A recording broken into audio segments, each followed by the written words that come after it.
Hello from Tosh Tires. I've got a BMW 1 Series here, 118.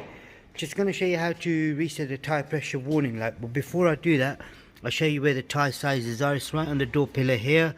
So this one here has got 205 55 16s, which is right there. That's the pressure.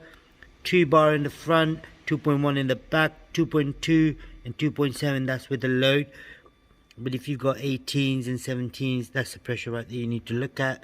If you've got other 16 size, that's the pressure you need to look at. Now to do it, it's quite a simple procedure on this one.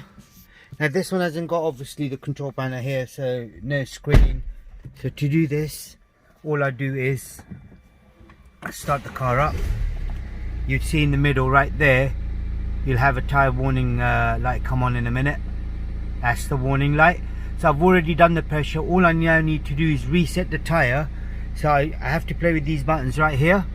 So if I scroll down again, down, down, down, onto tyre pressure reset. I then press and hold the BC button once, let go, press and hold, keep hold of it, and you get a tick mark right there. I let go, press the BC button again. Now if I go down into checks, all the checks are okay. So if I switch the car off, take the key out, switch the car back on, start the car up, we'll see in the middle now the tyre pressure warning light will vanish. That's it.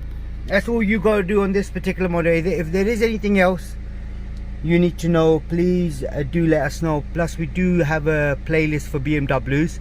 Do check it out, and for tyre pressures as well, and then share it where possible, and do subscribe to our channel as well. Thank you very much. Goodbye.